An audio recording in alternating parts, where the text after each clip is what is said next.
вечните ривали кај албанските партии во тешки комбинаторики пред вториот изборен круг. Трка за градоначалници или трка за спас на партиските кариери на лидерите. Колку е известна реконструкција на владата, кој влегува, а кој излегува. Вечерва дебатираме со поранешниот вице-премиер Имер Селмани и новинарот Љупчо Поповски. Гледајте топ тема на ваша страна, почнуваме веднаш.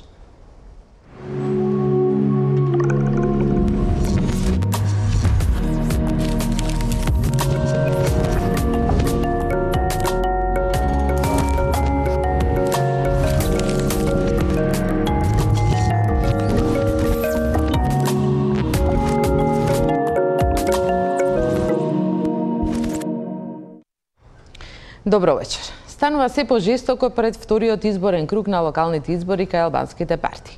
Изборните резултати направија пресврт, па сега имаме нови коалиции, и јавни, но и под маса. Дали тие ќе предизвикаат и потрес во владата, вечерва разговараме со моите гости, Имер Селмани, поранешен вице-премиер, и новинарот и аналитичар Љупчо Поповски. Добро вечер и на двајцата. Но пред да почнеме со дебатата, да ги видиме резултатите од гласањето во општините кои се клучни за албанските партии. Фактограф на Огнен Чанчаревиќ. Состојбата во албанскиот политички блок по првиот круг од локалните избори е крајно неизвестна. Дуи победи во две општини, Кичево и Пласница, и води речиси во сите општини со доминантен албански електорат пред почетокот на вториот круг. Неизвестниот резултат е причината поради која се официализираше уште една коалиција. Беса и Алијансата на албанците меѓусебно ќе се поддржуваат во Тетово, Струга, Гостивар, Чаир и Сарај, и таму ќе се обидат да ја срушат доминацијата на Дуи која уште пред изборите има поддршката од партнерот во владата, СДСМ. Во Тетово, Теута Арифи освои 13.265 гласа, додека нејзиниот директен опонент, Билјал Касами, на своето конто имаше 8.767. Разликата меѓу двајцата кандидати е речиси 4.500 гласови. Но кандидатот на Алијансата, Атнан Незири, освои 4.800 гласа. Собрани заедно, двете партии имаат 376 гласа повеќе од Арифи и од Дуи. Кандидатот на ДПА во првиот круг освои 4.500 гласа, па многу нешта ќе зависат и од гласачите на оваа партија. Во Гостивар битката се води меѓу сегашниот градоначалник од редовите на Дуи, Невзат Бејта, и министерот за здравство Арбен Таравари од Алијансата. Разликата по првиот круг на гласање е 495 гласа во корист на Бејта. Во Гостивар, кандидатот на Беса, Асаф Адеми, доби 3100 гласа. Бројките покажуваат дека доколку се испочитува коалицијата меѓу Беса и Алијансата, Таравари би имал предност од над 2500 гласа во вториот круг. Тука, гласачите на ДПА немаат речиси никаква улога, бидејќи нивниот кандидат доби едва и 700 гласови. Зијадин Села води во Струга со околу 1300 гласа разлика пред Рамиз Мерко од Дуи. Но тука, состојбата е уште понеизвестна, бидејќи во првиот круг кандидатот на СДСМ освои 7000 гласа. Доколку гласачкото тело на СДСМ го испочитува договорот на централата од Бихачка, Села нема да има никакви шанси со поддршката на Беса во овој град која е минорна и тежи едва и над 1000 гласа. Сериозна бројка на гласови има кандидатот на ВМРО ДПМНЕ, 4150. Па овие гласачи можат да бидат изненадување при конечниот резултат по вториот круг. Жестока битка ќе се води и во Скопје. Дуи отворено застанат за Шилегов и сега ја очекува поддршката на СДСМ за нивниот кандидат во Чаир, Висарганију. Тој во првиот круг освои 11.860 гласа, а неговиот опонент од Беса, Зекирија Ибраими, 10.202. Разликата е 1750 гласа во корист на Дуи, што сепак е помалку 2300 гласа кои ги доби кандидатот на Алијансата, Фарук Абди. Бројките покажуваат дека во Чаир, Беса и Алијансата заедно по првиот круг имаат речиси 700 гласа повеќе од Дуи. ДПА не игра никаква улога и во оваа општина, но тука е кандидатот на ВМРО ДПМНЕ со 3400 гласа. Директен дуел меѓу коалицијата на Дуи и коалицијата на Беса ќе има во Скопски Сарај.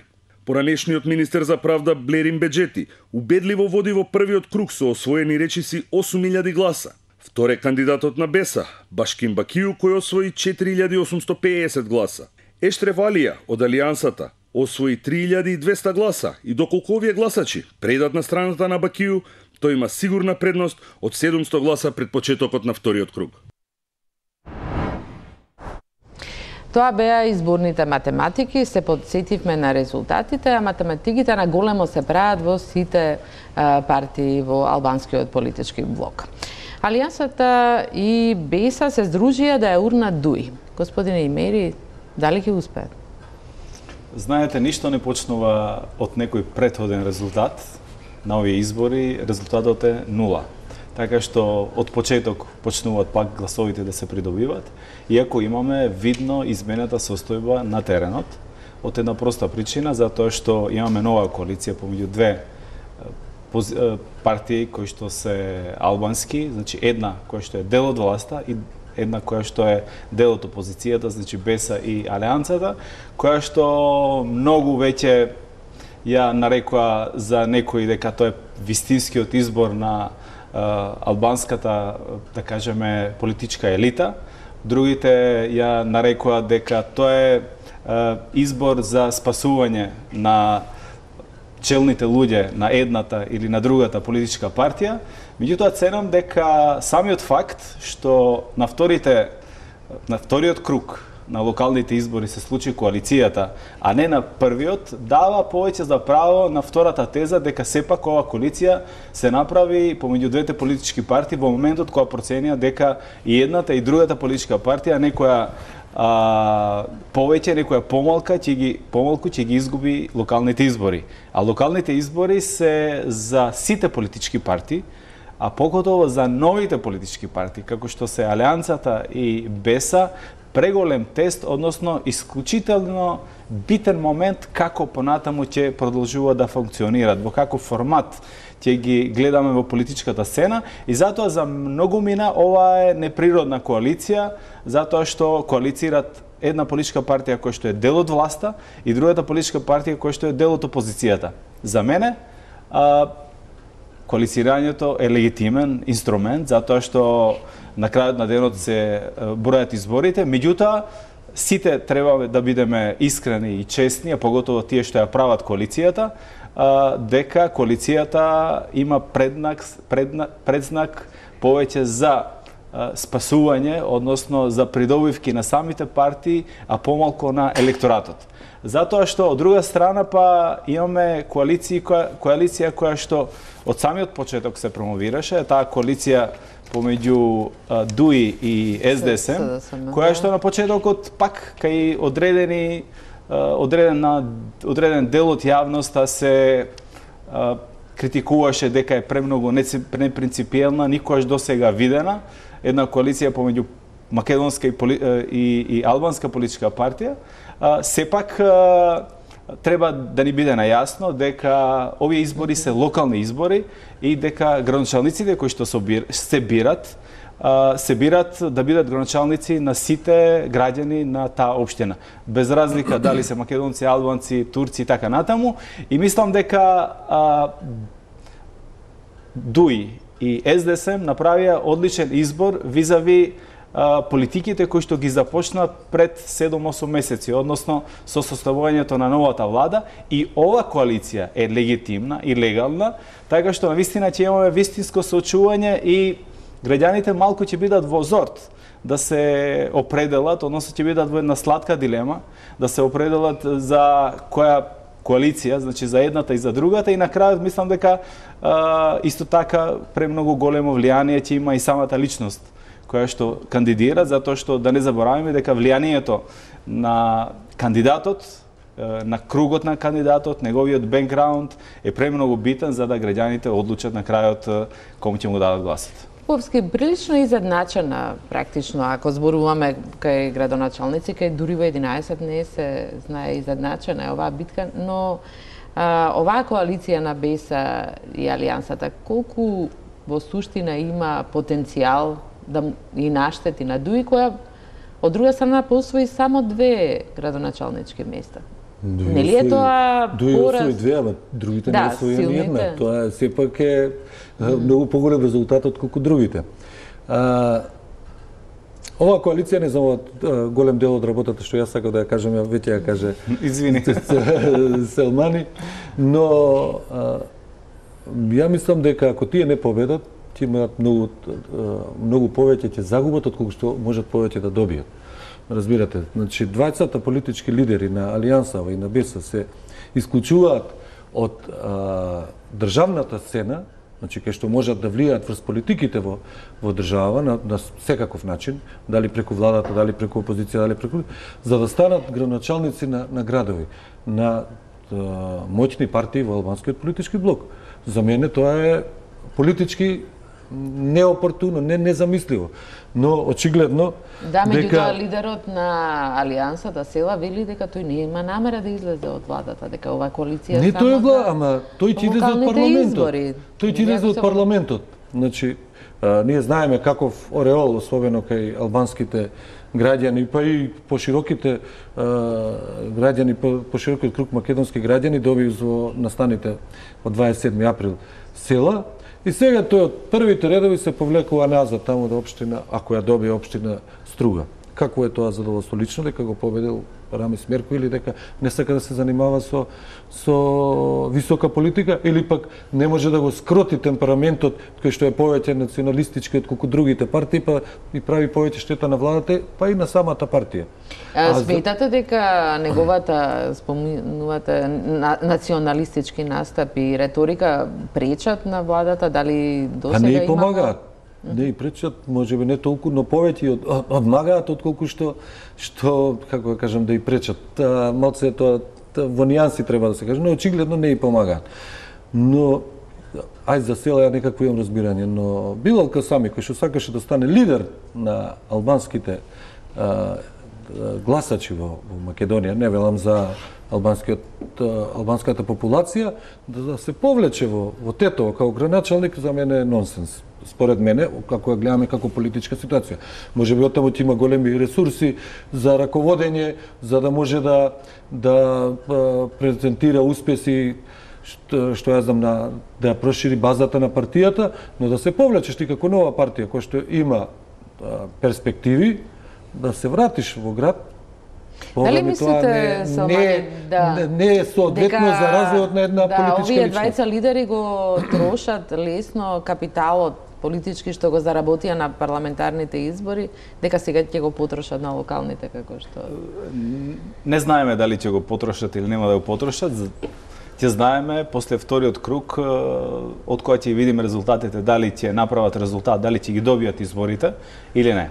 Ако хипотетички Селја и Билал Касами ги добијат изборите, односно добијат мандат за градоначалник, едниот во Тетово, другиот во Струга, тие ќе бидат јаки лидери понатаму, без разлика што нели колегата размислува дека тие се спуштиле од централно ниво, место да водат централна политика, ќе се занимаваат со локални политики, односно едноставно ќе решават водовод, канализација и така натаму, затоа што по дефиниција локалната власт е власт која што решава непосредни проблеми пред се инфраструктурни, и тоа е така. Меѓутоа во политичка конотација тие ќе бидат силни, затоа што ќе го добијат легитимитетот непосредно од своите граѓани каде што живеат, и затоа не случајно тие кога ги видеа резултатите, и едниот и другиот направија веднаш, значи утредента веќе, направија да кажеме комбинација таква каква што на нив најдобро им одговараше, односно да се поддржуваат онаму каде што вториот влегува во надпревар со Дуј, затоа што Дуј е насекаде, значи од Липково до Струга. Меѓутоа, да не заборавиме дека граѓаните, гласачите, поготово албанските гласачи, ќе ги доведат во една непријатна толку состојба, затоа што овие две политички партии во изминатиот период од скоро година дена и пред парламентарните избори и сега пред локалните избори се критикува до сите можни граници една према друга. Беа ривали, конкурентни и едноставно се бореа кој ќе добие втората позиција во албанскиот електорат, гласачки електорат после Дуј. И во таа борба некако после парламентарните избори ДПА остана скроз на страна, сосема, значи се маргинализираше со двајца пратеници, меѓутоа Алијансата од една страна и Беса од другата страна, поготово Алијансата со тоа што влезе во комбинаторика нели на власта, односно во парламентарното мнозинство и стана директен непосреден ривал на Беса. И во тој дел тие водат жестока кампања едни со други.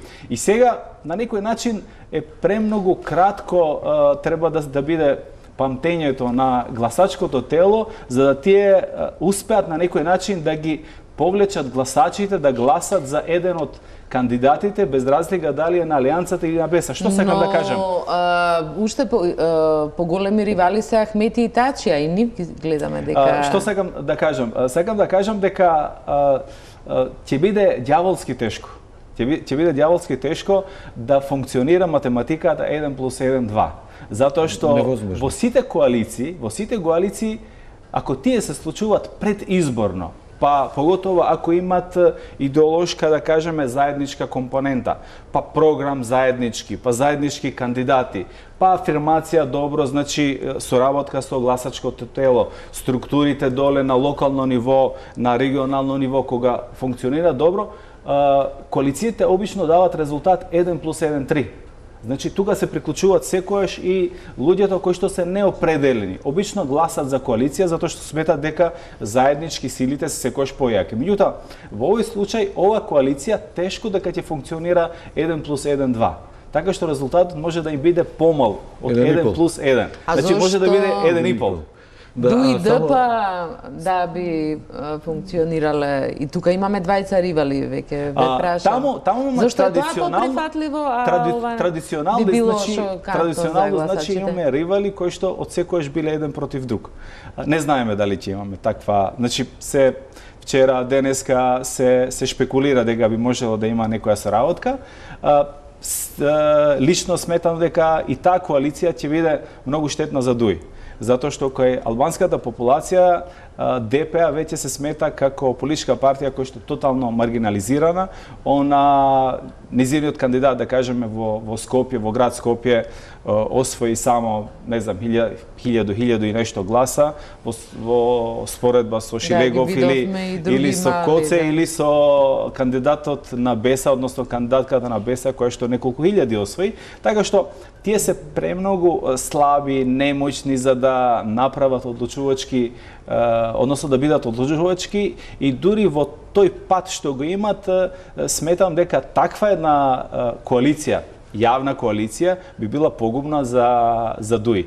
Меѓутоа, да не заборавиме дека коалицијата со СДСМ за Дуи па е премногу добитна.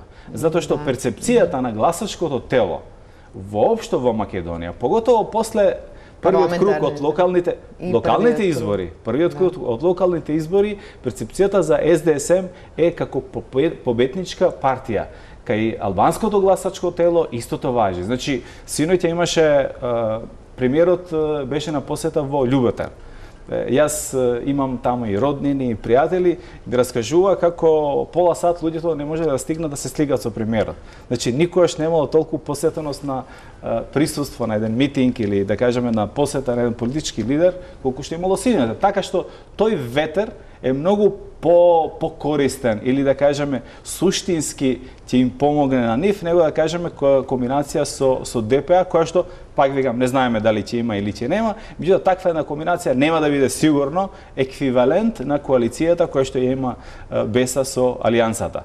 Меѓутоа, да не заборавим, имаме скоро уште 10 дена, малку помалку од 10 дена до вториот круг и се можни се одредени изненадувања, одредени подршки кои што може да се случат во меѓувреме, меѓутоа во секој случај овие локални избори на крајот на денот ќе бидат повеќе битни од самите локални избори, туку ќе ги определуваат насоките и каква централна власт, односно каква владина коалиција ќе имаме во иднина. Јас само малце преска, Османи кажа дека ако оној што ќе победи на изборите во Тетово или во Струга ќе се легитимира како лидер. Неспоред ние имавме такво легитимирање на Руфи Османи. Да. Точно знаеме. И како заврши Руфи Османи? Пак пропадна. Ама пропадна затоа што изгуби пак на локални избори. Руфи Османи, значи... Ама на парламентарните избори добија двајца само. Двајца пратеници. Ама изгуби на локалните и заврши политичката кариера. Тоа не значи, сега ако, пример, Билал Касами загуби, неговата амбивалентна позиција во парламентот на пратеничката група на Беса, веќе знаеме како таа речиси да не учествува во работата, со бегството на лидерот во Тетово, а поднесе оставка на функцијата, незиното значење автоматски ќе колабира во без оглед тие може да освати 2-3 градоначалнички места, но значењето на глобално ниво, мислам глобално македонско ниво, ќе почне да се стромоглавува надолу. Од тој аспект ја ги гледам работа не само да бидат тие сега лидери, ќе бидам лидер на партија, ќе бидам градоначалник на Тетово. Тој мора да креираш политики во оваа држава, а не да креираш политики само во една општина, а преку неја да успеат да се обидуваш да добиеш нови гласачи во Липково, во Газибаба, што се подалеку во Ресен, што се подалеку од гравитацијата на Тетово.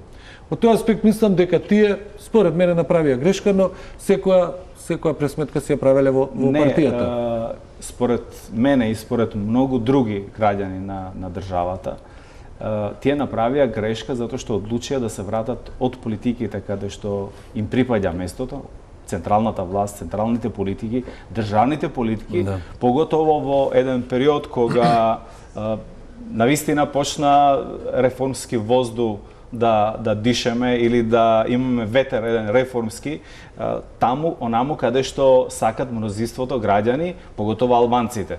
Значи, ако некој последните години патеше од таа стагнација, значи сите ние се чувствуваме стагнира, меѓутоа поготово албанската етничка популација тука во Македонија се чувствуваше премногу изолирани визави процесите кои застана НАТО и ЕУ интеграциите. Да не зборам за меѓуетничките односи и така натаму. Враќањето од централните политики према локалните е назад. Меѓутоа, зашто тоа тие така одлучија, тоа треба тие да го објаснат. Меѓутоа, ако можам да споредам, односно да компарирам, истото би било како премиерот Заев, место да остане премиер на владата, да одлучеше да се врати пак да се кандидира за градоначалник на Струмица. Сигурно дека тоа ќе беше чекор наназад, така што и тука во овој случај и за Зијадин Селја, и за Билал Касами истото важи. Тие требаше да се занимаваат. Прво, значи, Беса направи грешка затоа што не влезе во владината коалиција, значи, навистина можеше да даде голем допринес со низините 5 пратеници во смисла на интеграциите, во смисла на политичката стабилизација на земјата, во смисла на сите внатрешни реформи кои што не очекуваат и кои што треба да ги спроведеме. Меѓутоа, тие така се одлучија и затоа се доведа во една ситуација да се види или не со нивните политички кариери и сега за многумина ова политичка, да кажеме, соработка или коалиција со право многу граѓани смета дека се случи затоа што беше доведено во прашање нивната политичка кариера. Па еве и бројките, Сења, и бројките го покажуваат тоа. Например, на парламентарни избори Беса имаше 57.800 гласа, сега има 46.000. Тоа се 11.000 помалку. И тоа во сериозна компетитивност. Додека Алијансата има 11.500 повеќе. А ДУИ има 3.000 повеќе, веќе е на 89.000, ама тука не може тоа да се пресмета дека тие гласови се сите на ДУИ, затоа што во неколку општини кај што СДСМ имаше сериозен резултат како Сарај, од каде што вие нема советничка листа, немаат во Боговиње, немаат и во неколку други помали општини. Можеби некои од албанските гласачи биле револтирани, но заради коалицијскиот договор таму немаат и тие гласачи што биле за СДСМ на парламентарните избори се насочиле кон ДУИ. И од прилика гласачкото тело на ДУИ е истото, што е успех, затоа што излезноста во 6-та изборна единица е навалена. За парламентарните избори беше 51,2, сега 44%. Да, меѓутоа споредбата на парламентарни и локални не секогаш може да биде. Најголем пат во излезноста од сите 6 изборни единици да ги сметаме, има во шеската. И тука за да го зачуваш квантумот на гласови, треба многу повеќе луѓе да привлечеш да гласаат за тебе. Тоа е поголема умешност. Оти нема таква мобилизација. Господин Салмани ја спомена поддршката на СДСМ како клучна вечерва. Заев мислам дека е во гостивар во моментов кога ние тука дебатираме и отворено се обраќа на гласачите да го поддржат кандидатот на ДУИ. Како гласачите ќе реагира? Салмани, вие сте оптимист дека тоа ќе биде прифатено, колку што разбравме. Како ќе реагираат гласачите на оваа поддршка на ДУИ, кога до вчера ДУИ ја имаше поддршката на ВМРО ДПМН? Ја заборавија или... Нели ВМРО најави нова ера, а коалицијата со ВМРО е стара ера веќе. Веќе е завршена таа политика. Луѓето забораваат на, како да ви кажам, веќе заборавија што кажа Салмани, почнаа други ветришта, тие не забораваат до толку, ама веќе се тргнати во друга насока. Значи политиките во Македонија, во државата, последната година дена премногу се смени околностите. Значи да не забораваме, еден од првите луѓе кои што јавно, значи каде што уште оддалеку не се насетуваше дека ќе биде возможна коалицијата помеѓу ДУИ и СДСМ, прв човек кој што излезе јавно кажа не на коалицијата со ВМРО ДПМН беше Невзат Бејта. Он ризикуваше, значи он ризикуваше не само, знаете, неговата лична кариера, он премногу многу повеќе од тоа ризикуваше, меѓутоа он лично се заложи да нема веќе коалиција со ВМРО ДПМН, затоа што он кажа дека нема сретното ниту еден албанец кој што таква една коалиција веќе би поддржал, значи помеѓу ДУИ и ВМРО ДПМН. Значи така што последната вечерва не е обраќање на премиерот према албанските гласачи, затоа што се очекува дека албанските гласачи самиот Невзат Бејта треба да најде начин како да ги задоволи или повеќе или помалку. Меѓутоа, мислам дека вечерашната посета и во Гостивар и во Тетово што ќе следи во другите места е пред се порака до македонските гласачи и останатите етнички заедници кои што во моментот да кажеме се приклучени и ги поддржуваат политиките на владата, затоа што да не забораваме, било кој што ќе дојде утре во Гостивар или во Струга, он ќе биде граначалник на сите. Нема да биде само граначалник на албанците во Струга, односно во Гостивар, он ќе биде граначалник и на македонците, и на албанците, и на турците и така натаму, така што ова јас би го погледнал од друга призма, како ќе биде односот помеѓу Алијансата и СДСМ, затоа што тие ги делат ресорите во владата, односно се во владина коалиција, а тука се директно, значи, во конфронтација, затоа што премиерот го поддржува Невзат Бејта, или да кажеме утре или заутре, кога ќе биде на посета во Струга поготово, каде што македонското гласачко тело има огромна бројка на гласачи. Над 7000 беа излезени во првиот круг. Така што тие можат да само гласаат 7000. Поддршка против својот коалицијски партнер. Можат да бидат одлучувачки за идниот градчалник за Струга. А тоа значи и за кариерата на Зијадин Селе, политичката кариера на Зијадин Селе, така што премногу се изоштрени веќе позициите. Меѓутоа, знаете, во политиката, пак како што реков на почетокот, коалициите се легални и легитимни. Во суштина треба да се објаснува и да се образложува пред гледачите, односно пред јавноста, зашто истото се прави за да се добие поен повеќе. Инаку, знаете, ако вие правите неприродни коалиции, тие може да ви се вратат и бумеранг или едноставно математиките да не ви излегуваат на крајот. Тука ќе направиме една куса пауза за реклами и се враќаме со дебатата. Гледате топ тема на ваша страна, продолжуваме натаму. Попуски, веќе јавно се зборува дека е можно ДПА и Медук Тачи да влезат во владата на местото на Зијадин Села и Алијансата. Ги видовме веќе и некои фотографии дека има средбини кои тоа не го дематира и меѓу Ахмети и Тачи.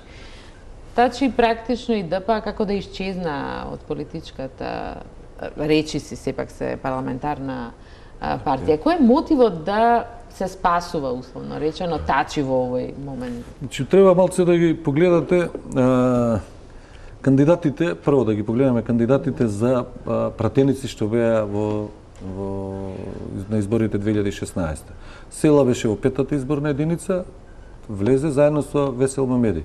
Трет на листата, ако Села победи во Струга, е Арта Точи, што е подпредседател на партијата таму, не знам, што е заменик министер за надворешни работи. Значи, таа е од Алијансата на албанците, четвртиот е Егон Ферати, исто е подпредседател на партијава на Села. Значи, во заминувањето на Села, партијата на Села останува со истиот број пратеници во парламентот, тие што ќе го настават пак трет или четврт, се едно. Значи, мора да се бара друго решение. Не може да беше човек од партијава на Весел Мемеди, можеби ти имаше друг бајпас да се направи. И сега за да може да се спаси владата, да мнозинството во парламентот, мора да се барат други начини, споредни начини, значи премостување на тој владин крвоток. Тогаш се извлекува од Шеширот и ДПА.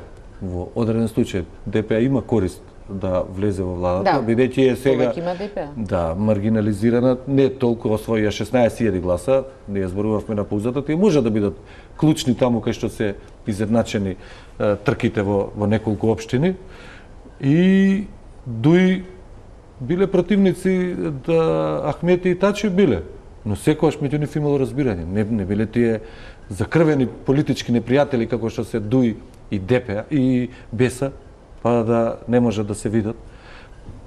Тие може да најдат заеднички јазик ако им е потребно, ако има интерес и да се представат како партии кои што се како носители на албанските интереси во последниве 15-20 години во Македонија и дека можат граѓаните да сметаат на нив, а не на превртливците во наводници како што се овие што вика Салманиова вештачка коалиција за интересот на лидерите или на партиите создадена во даден момент.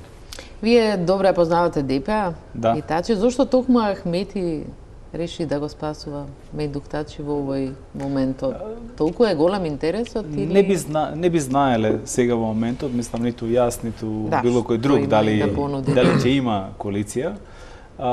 Меѓутоа и да има било каква коалиција, сигурно дека изговорот нема да биде локалниот интерес, сигурно дека изговорот нема да биде да се спасат некои од кандидатите на Дуи за да не претрпат пораз на изборите, туку ќе имат еден голем изговор, а тоа е дека треба да направат коалиција за да ја одржат стабилна владата и парламентарното мнозинство заради политиките кои што се започнати и кои што треба да се довршат, Република Македонија да ги спроведе домашните задачи, реформите внатре во државата и се разбира овој пат што полека се пробива за целокупно интегрирање на нашата држава во НАТО и во Европската унија и овој курс реформаторски прозападен курс треба да се одржа. Мислам дека треба да се одржи, мислам дека овие ќе бидат главните причини или главното образложение ако има било каква коалиција на централно ниво. Значи на локално ниво не може затоа што ДПА нема ниту еден кандидат освен во Студеничани каде што би можел со поддршка на Дуи да добие, значи да ги добие локалните избори, меѓутоа во останатите општини, значи надпреварот за ДПА е затворен.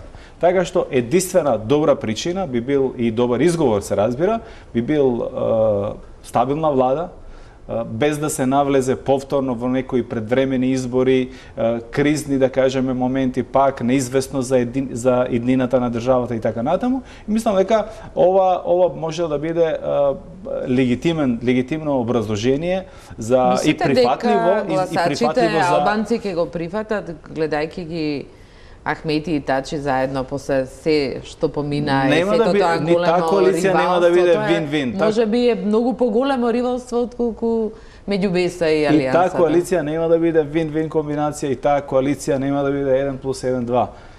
Таа коалиција ќе биде исто така многу помалку од 1+1=2. Така што меѓутоа ако се има во предвид дека локалните избори се добиваат и со +1 глас, Така што не се знае, можеби 1000 или 5000 гласа на државно ниво може да бидат пресудни за вие да не освоите или да освоите 3-4 градоначалнички места. На крајот може победата да се сведе на плюс 200 или плюс 500 гласа за една политичка партија. Од Струга до Липково. Така што сега мислам дека сите политички партии калкулираат на последниот глас кој што може да го придобијат. Вклучувајќи и овие, да кажеме, малку гласа што ДПА ги освои. Образложението зашто ќе играат заедно на централно ниво, односно зашто би биле и дел од властата и би било дел од власта и ДПА, мислам дека тука има повеќе аргументи за про и на крајот и пред неколку месеци. Мислите дека за премиерот Заев има аргументи за да ја прифати ДПА во владата? Зошто? Затоа што му требаат пратеници за стабилна влада. Добро, би ги заменил, да. Со што? Пратениците од Алијансата, имаме еден не знаеме дали Алијансата ќе биде дел од власта понатаму или не. Меѓутоа, во најлош случај би имало замена 20 со 20.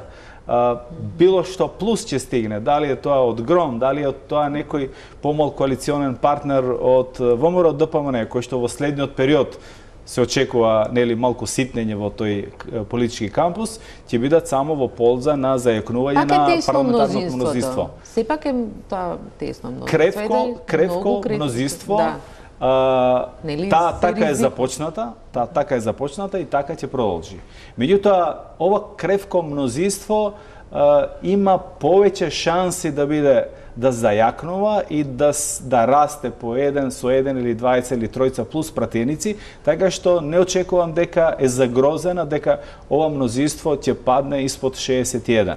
Во таа насока сакам да кажам дека било кој пратеник во парламентот посакува, кој што не е дел од опозицијата, би посакувал да биде дел од власта, поготово што во моментот е во моментот е позитивно, поддржувачки, во моментот е во мода да се биде во влада каде што реформите се ветувачки, каде што имате поддршка после многу години, директна поддршка од Соединетите држави, од Европската унија и каде што после многу години во регионот полека се затварат отворените прашања со нашите соседи. Така што поготово за пратениците албанци да се биде дел од оваа историја која што може да биде дел од најбитниот дел, да кажеме, од последните 25 години како период каде што Република Македонија би ги направила клучните чекори за надминување не само на внатрешната политичка криза, која што се рециклира поготово во меѓуетнички план. Значи, тој дел да се затвори. Само локални избори. Не, зборувам сега за генерално за парламентарното мнозинство и политиките кои што се очекуваат или кои што зрачат од парламентарното мнозинство. Очекувате да преминат и евентуално можеби и други пратеници. Делот власта кај многу пратеници е добитна комбинација. Не само заради личната нивна позиција дека ќе бидат дел од власта, туку и заради целокупните политики кои што се одобруваат од меѓународната заедница, од нашите пријатели тука во соседството, во Европската унија, а и од самите гласачи. Да не заборавиме, албанците во голем процент ги одобруваат политиките на владата. Не случајно, како ќе се објасни, на друг може начин кандидатот за град Скопје, господин Шилегов, во општина Сарај да земе 10.000 гласа.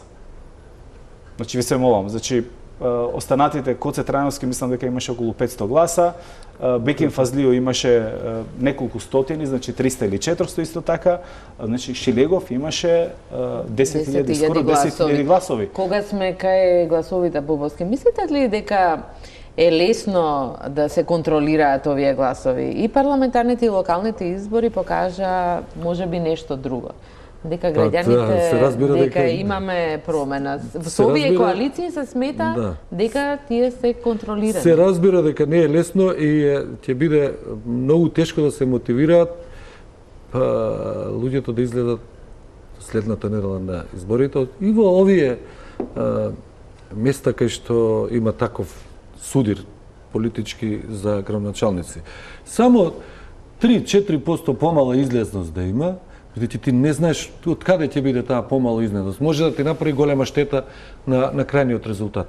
На толку мала излезност во овие општини од 6-та изборна единица од 44%, ако дојде под 40%, ја не знам кој може тоа, кој може да претпостави како ќе бидат резултатите. Никој, освен најпосле кога ќе треба да се соопштат. Значи, затоа што вика се обмане 1 плюс 1 не е 2, дали и 1,5 е прашање, ако во тие собири. Знаете што, сега имаме Алијансава за албанците и БЕС. Едните имаат сосема поинаква политичка вокација, другиве на сосема другиот крај БЕС. Ние знаеме дека БЕС Билал Касами пред изборите беше во Истанбул, добиваше награда од Бинали Илдирим, од премиерот на Турција, за да го каже, за да се представи себе си како близок за тоа ердоганско сваќање на политиката, па тоа не му донесе гласови. Му намали бројот на гласовите на изборите.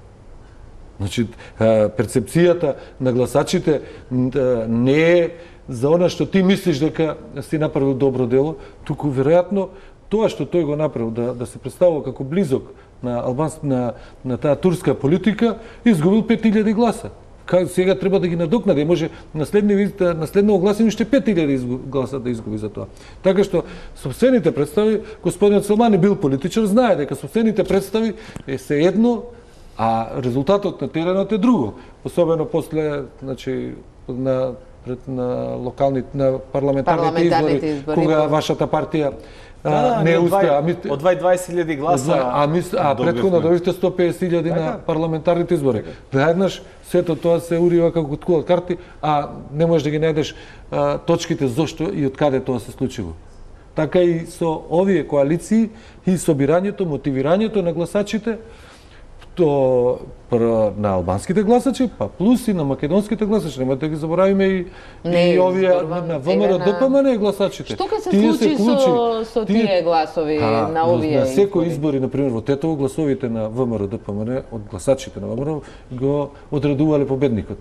Така беше со Сали Беџети, кога победи така. Затоа што ВМРО ДПМН беше многу јака, значи зборувам за минатиот период, кога доминираше. И на овие избори пак е повеќе има гласови како политичка партија на локално ниво, значи тие беа детерминувачки гласовите, односно поддршката на ВМРО ДПМН и во Гостивар, и во Струга евентуално, и во Тетово поготово. Секогаш била клучна. Меѓутоа овие избори сега улогите им се сменети. Значи на овие избори поддршката на СДСМ исто така е детерминувачка кој ќе ја добие таа поддршка, да не се занемаруваат и гласовите на ВМРО ДПМН, меѓутоа ценам дека во овие комбинаторики на локалните власти ВМРО ДПМН има премногу своји проблеми дома, домашни, да биде просветено. На некој начин да ги повика своите гласачи ВМРО ДПМН. Да, за кого да гласат? Гледаме дека во моментов тие се уште во шок. За кого да гласат? За тие што преговараат под маса. Ама не, за кого да гласат? Еве да кажеме. Па сигурно не за ДУИ. Ама чекај, а што би имало ВМРО ДПМН, еве гласачите на ВМРО ДПМН или ВМРО ДПМН што? Сладка одмазда. Што освен одмазда ништо друго. Дали им е времето за одмазда на нив? Па сега тоа тие таму треба да си размислат. Значи, така што јас ценам дека ВМРО ДПМН не е во таа комоција сега да ги стави на страна своите реални проблеми, да кажеме. Огромната загуба која што ја претрпеа на локалните избори, проблемите околу реформите, проблемите околу судските процеси, сите тие да ги остави на страна и да се занимава да губи време, да се одмаздува на ДУИ заради тоа што ДУИ не правеше влада пред 6 месеци со нив. Така што мислам дека тие повеќе ќе останат на нивниот личен избор, значи кого би гласало на локално ниво, веројатно еден добар дел нема да излезе да гласат, меѓутоа еден дел помал, може би ќе излезе да гласат и нивниот избор ќе биде едноставно личен. Од кого очекува, дали од едниот или од другиот кандидат, дека ќе биде добар. Веќе не се споменува ни таа, иако ја демантира и БЕСА и ВМРО некаков договор предизборен, не коалиција пред локалните избори меѓу овие две партии. Меѓутоа веќе не се немаме официјални, да кажеме, официјални податоци, односно барем од нивна страна. Тие и негира. Од нивна страна немаме. Дали имало соработка, не можеме ние да кажеме, затоа што би било неблагодарно да шпекулираме. Меѓутоа, пак сметам дека било која соработка помеѓу ВМРО, ДПМН, Алијансата е многу неприродно, имајќи го предвид фактот 27 и така натаму. Со БЕСА, освен одмаздата према ДУИ, ништо друго не би понало. Па, во политиката многу често одмаздата те води напред, тоа разумот помалку. Меѓутоа, тоа е премногу суицидно. Значи, одмаздата веќе не размислуваш рационално, туку премногу ќе биде уште повеќе суицидно. Например, извини, во Тетово и во Гостивар има повеќе за гласовите за советите на општините. ВМРО има повеќе гласови по 1000 до 1500 до 2000 отколку СДСМ. Значи тој контингент гласови е сериозен, 6000. Да, стабилно има гласачко тело што е гласачко. Тие 6000, 3000 да излезат, ако се насужат, тоа е многу важно како тие гласови кои ќе застанат пред патот по кој што треба тргнат, како ќе се решат. Дали да тргне лево, таму БЕСА и Алијансата имаат и најмногу шанси здружени, како што можеме да слушаме. СДСМ, односно, мислам дека дали премиерот или некој до премиерот, мислам дека во една прилика кажа, кога беше прашан за коалицијата помеѓу СДСМ и ДУИ, кажа да, ние се договоривме и таа коалиција јавна, меѓутоа нека ја објават коалицијата која што БЕСА има со ВМРО, ДПМН и не ја објавуваат. Значи, тие тоа треба да го направат. Зашто направија таква една коалиција? Нема, значи, логично образложение, освен евентуално одмазда према ДУИ, таква една коалиција, која што, пак викам, ништо добро не им носи ниту на ВМРО, ДПМН. Она што го прашав и Поповски, дали и двете сега коалиции во албанскиот политички блок, колку тие навистина може да го контролираат гласачкото тело? Тоа е целта. Меѓутоа, трендовите и покажаат дека тукму албанските гласачи гласаат повеќе по свој избор, да, отколку можеби ова е мислам дека целното прашање, колку се моćни политичките партии, не коалициите. Коалициите уште помалку се моćни, пошто коалициите се адхок. Денеска имате коалиција, пред изборите имавте парламентарни изборите, имавме коалиција помеѓу Весел Мемети и Зијадин Селја, сега немавме една таква коалиција. Значи, за неколку месеци таа коалиција се стопи. Значи, можеби следните избори, кога и да е, ќе имаме сосема трета комбинација на коалиции, така што коалициите никако или многу малку имат влијание врз гласачите. Политичките партии, како што поминува времето, како што граѓаните созреват политички, како што стануваат поискусни, секој изборен циклус граѓаните гласачи ги прави поискусни и поискусни. Помалку имат влијание врз гласачкото тело. Така што јас сметам дека и на овие избори не повеќе од 50% од гласачите се под директно влијание на партијата за која што се определили или традиционално гласат. Некаде околу 50% од граѓаните гласат според нивните лични убедувања или според нивната лична проценка. Јас сум сигурен дека граѓани албанци, гласачи, затоа што непосредно тоа го дознам од разговорите, кои што гласале за одреден кандидат само пред една недела, значи сега првиот круг, нема да гласат веќе за таа политичка партија, ќе гласат за друг или нема да гласат воопшто. Зошто ќе гласа за друг? Што е за затоа што комбинациите токму тоа што на почетокот го реков, ако знаете, вие сте се определиле да гласате за еден од кандидатите и тие жестоко биле во дуел, спротиставени со сосема различни и политички ориентации, меѓутоа и прагматични програми, значи понуди. И сега, ако вие сте гласале за XX кандидатот на една политичка партија, што би ве натерало вас или мене да гласаме за некој кандидат кој што не е веќе тој, затоа што тој изгубил, не успел да се квалификува, ама само заради тоа што тој сега направил коалиција со некој друг кандидат, сега јас да гласам за вториот кандидат. Јас да сакав да гласам, ќе гласам уште за првиот круг, за кандидатот, без да чекам некој да ми направи сугестија дека јас треба да гласам за тој кандидат. Така што не се прави определбата.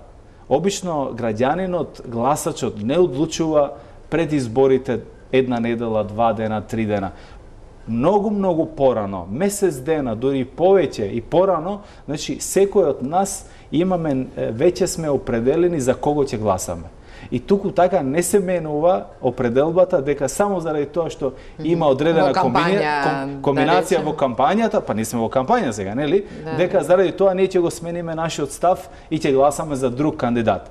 Тоа нема да се случи, или и да се случи, тоа ќе биде во минимален. Не се случува, но не се разбира се случи. Имавме овдека ние случаи, например, општина Киселава, да со таа изјавата на Јохан Тарчуловски, што предизвика револт кај огромен број граѓани на. Ја верувам дека најмалку 1000 луѓе таквите изјави се суицидни, таквите изјави се. Пазете, вие 2-3 изјави така во кампања да направите, ќе останете без глас. Може да стартувате со плюс 10.000, на крај да останете со 2-3.000. Тоа се неприродни изјави. Во оваа коалиција дури има толкување и на луѓе кои се ја поддржуваат владата дека Заев на некој начин го спасува Ахмети и Дуи со ваква силна и отворена поддршка. Значи, да не беше Дуи, Заев немаше да направи влада. Тоа треба, мислам, на сите им е јасно. И сега, ако тоа е неговиот, без оглед што зборувале во претходните години наназад, и без оглед што кој како мислел за Дуи, но таа коалиција, оваа влада се направи само благодарение на поддршката на Дуи. И од тој аспект, тој не би можело да се каже дека го спасува, туку тој дури не може да се каже дека изразува благодарност, но тој изразува довера во коалицијскиот партнер со кој што направил влада. И тоа е легитимна одлуга на лидерот на најголемата партија. Прагматизам. И што е најинтересно што неколку пати сега го кажав во емисијата, неговата јасна намера и изразен политички став уште пред гласањето, 2 недели, 3 недели, да каже дека ние ќе ги поддржиме кандидатите на Дуи, ја става целата оваа кампања, сите овие избори на сосем друг колосек од она што било во претходните изборни циклуси. Значи, една албанска и една македонска партија не подпишале коалиција, но имаат устен договор дека ќе се поддржуваат заедно. И едниот и другиот тоа го остварија своето ветување. Дали во Скопје, како што рече Селмани, за Стара и Преска, дали ваму што нема кандидати во Тетово и во Гостивар СДСМ. Важно, таа коалиција е да кажем, на меѓусебна доверба во ова ситуација. Не само тоа. Со фактот и со одлуката СДСМ да ги поддржи кандидатите на Дуи, она заправо СДСМ ги поддржува своите политики на централно ниво. Стабилно Дуи, значи стабилно Дуи на локално ниво со издвоена победа во повеќето општини, во повеќето градови во Западна Македонија, значи континуитет и на политиките на централно ниво. Значи, господин Заев влегува премногу прагматично. Значи, он со таа поддршка не само што поддржува еден од своите партнери во владата, туку едноставно он си поддржува коалицијата, со тоа и СДСМ да ја прави уште постабилна во идниот период. Неприродно ќе беше он значи СДСМ да ги поддржува ПЕСА, да кажеме, или да се држи настрана без да ја поддржи Дуи. Мислам дека и Струга беше, нели, Жешкиот Костен кого ќе поддржи. Тука СДСМ одигра повеќе прагматично, имаше кандидат, значи не го поддржа првиот круг ниту Зијадин Селја, затоа што му е партнер во владата. Да, сега се подготвени да велите да го поддржи отворено Мерко, од кога град кај што има коалицијскиот партнер Зијадин Селја, односно Алијансата направи коалиција со опозициона партија, значи која не е дел од владата и која што не ги поддржува политиките на владата, значи БЕСА не ги гласаше ниту законите, ниту големите одлуки што беа донесени во парламентот. Така што после тоа како одговор смена на Зврлевски поддржа други. Како одговор, сепак одлучуваше и поддржа некои одлуки на владата. Па и без нив можеше да се поминати одлуки, меѓутоа без разлика, како одговор на таа коалиција сега веројатно господин Заев одлучил да патува и до Струга и да ајде да кажеме, ја анимира поддршката за директниот против кандидат на Зијадин Селја, значи господинот Мерко, така што Пак викам, тоа не се лесни одлуки, сигурно внатре за владата и не се здрави за коалиционите односи. Очигледно ќе биде неминовна. Како ќе биде понатаму ќе видиме. Направиме уште една пауза за реклами. Гледате топ тема на ваша страна. Се враќаме на дебатата со моите гости Имер Салмани и Љупчо Поповски. Поповски, по изборите, вечерта на изборите, излезе Никола Груевски, лидерот на ВМРО ДПМН, рече дека негова е најголемата одговорност, меѓутоа оставка нема. Слушаме од сите страни дека е тоа некој очекуван епилог на таков дебакл на изборите. Што може да се, што очекувате дека ќе се случува во ВМРО? Многу е тивко изминатите денови. Ја не очекувам дека Груевски ќе поднесе оставка. Ако изјавиме аргументите што тој сака да ги каже, за последниве 10 години тој имаше не знам колку, 10-11 победи изборни, 9 се едно и само еден пораз на локалните избори. Ако го ставиш на некоја хартија за тие успесите, ова ќе биде малку значајна работа во вкупниот еден пораз на локални избори. На локални избори, но овие локални избори имаат поинакво значење, не се обични локални избори и затоа него го ставаат во неверојатна ситуација за да може да го амортизира незадоволството повеќе во јавноста на оние поширокиот круг членови на ВМРО, но мислам дека во самото раководство, извршниот комитет, централниот комитет, пратеничката група, тоа е една компактна група во која што би сакала се да остане како што е сега, да ги причекаме следните парламентарни избори, можеби среќата ќе се сврти.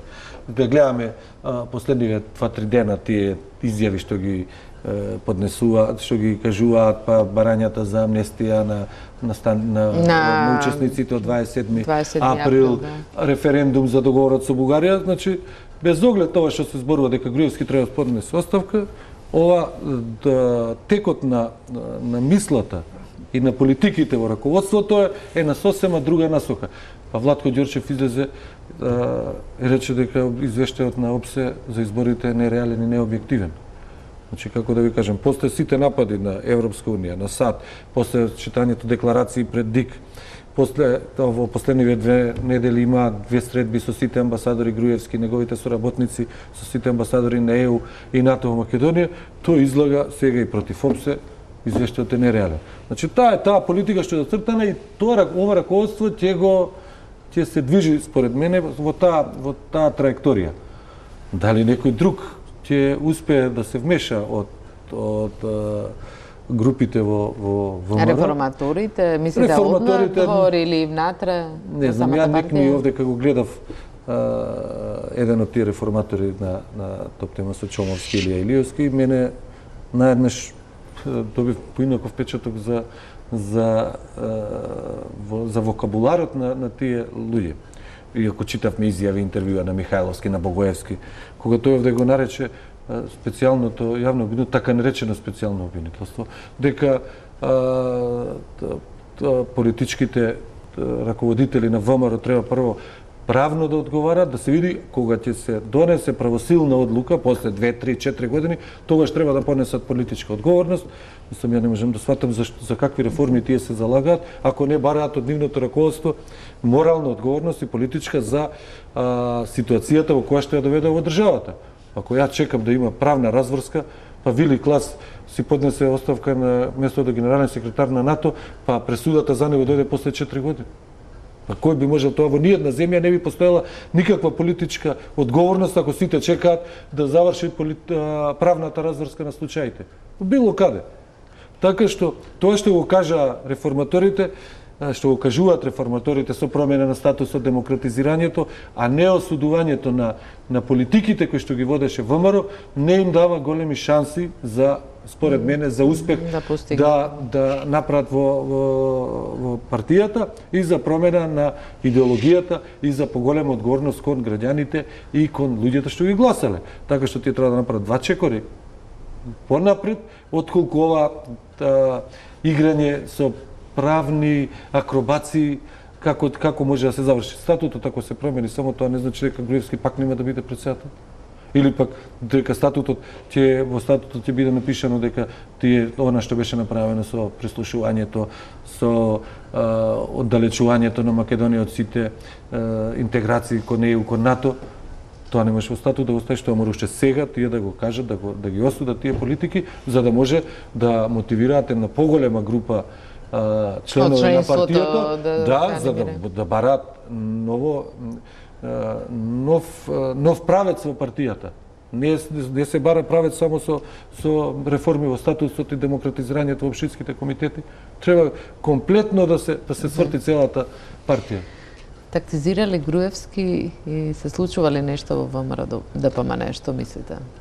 Сигурно дека тактизира, затоа што оставката на Груевски од позицијата председател се разбира не е само обична оставка после едни избори каде што ВМРО ДПМН ги има изгубено изборите, туку се разбира треба да се погледне и преку призмата на она што го очекува него како личност, како Никола Груевски во сите овие судски процеси кои што го чекаат понатаму, и се разбира дека калкулацијата негова, предпоставам дека полесно би поминал ако биде председател на најголемата опозициона партија, него да биде чисто едноставно кажано физичко лице, само обичен граѓанин на Република Македонија, и дека последиците по него лично значи би биле поголеми. Тука значи он сигурно си ја поставува целата ВМРО ДПМН во полза на неговата заштита и така натаму со неподнесувањето на оставката. Меѓутоа, ако ги погледнеме работите малку поинаку, што е за државата побитно, јас лично ценам дека за државата, за демокрацијата воопшто во Македонија е Никола Груевски да поднесе оставка и ВМРО ДПМН за не многу брзо време, тоа не може да се случи многу брзо, меѓутоа за еден период, можеби од неколку години, да се реорганизира и да се реафирмира пак како моќна политичка партија со кредибилитет. Затоа што кај незе кредибилноста единствено се гледа преку очите на тесното раководство и членството нивно, и никаков кредибилитет нема кај останатите граѓани во државата, да не збориме надвор од државата. Меѓутоа, ако можеби гледаме преку призмата на нивниот опонент, СДСМ, можеби најдоброто решение е да остане Никола Груевски да владее уште неколку години со ВМРО ДПМН, па покрај сите судски процеси, афери и сите тек прљави работи кои што ќе излезат со процесуирање на преслушкуваните разговори, за СДСМ ќе биде многу лесно да има еден таков ранлив опонент и лесно да ги доби изборите. Меѓутоа, ценам дека па тогаш нема да биде ниту здраво за државата, а најмалку здраво за демократијата. И она што соговорникот го спомна, улогата на реформаторите, сега таа изјава не сум ја видел, меѓутоа со неколку од нив се имам видено овие денови, се имам слушнато, или да кажеме добар дел и ги знам, да кажеме, од реформаторите, знам дека споделуваат концепт и идеја ВМРО-вска, затоа што сите тие се или стари ВМРО-вци, или се дел од ВМРО. Да, сите се од партијата. Меѓутоа, сигурно дека не се идентификуваат со ова раководство и со овие политики на ВМРО ДПМН, поготово кои што ги имаше последните 5-6 години. Така што посакувам да тие се реформираат, затоа што ќе биде здраво за нив како политичка партија. Второ, ќе биде здраво за демократијата во државата и за државата. А за СДСМ, ако едно време за ВМРО ДПМН беше секојаш посакувана варијанта да Бранко Црвенковски биде начело на СДСМ, па така лесно, галантно, секојаш криви од Бранко Црвенковски да биде лошиот, па ВМРО да ги добие изборите, мислам дека сега многу посакувана варијанта ќе биде ВМРО ДПМН со Лошиот Груевски, за да СДСМ лесно ги доби изборите. Меѓутоа, лично како граѓани на оваа држава ценам дека тоа не е најдоброто решение и добра опозиција, силно организирана опозиција секогаш е добар коректор на власта, затоа што не треба да заборавиме дека големата моќ како што ја расипа ВМРО ДПМН, може да биде голема опасност и за СДСМ. СДСМ сега има централна власт, ги добива во апсолутна бројка локалните власти, за 2 години значи ќе имаме претседателски избори, па можеби и нови парламентарни избори и не е баш добро секојаш да биде во рацете на една политичка партија или на едно раководство. Целата моќ, затоа што свежи се мемориите наши дека лесно може да се подлежи кон злоупотреба и кон да кажеме целокупно расипништво кое што централната, односно власт, апсолутна власт може да видиме дали ќе одоле на оваа апсолутна власт далеку е СДСМ од апсолутна власт. Значи премногу е далеку, така што со оглед на тоа какво владење имавме 11 години, значи оправдано е стравувањето дека и предпазливоста дека такво нешто може да се повтори. Јавноста е премногу сензибилизирана сега за да може да се повтори едно владење како што беше на ВМРО. Да, меѓутоа предпазливост на ВМРО на СДСМ бил многу побрз отколку што беше на СДСМ. Да. Ви благодарам за учеството во емисијата. Тука ја завршуваме вечерашната топ тема на ваша страна. Останете со програмата на Телма, имајте пријатна вечер.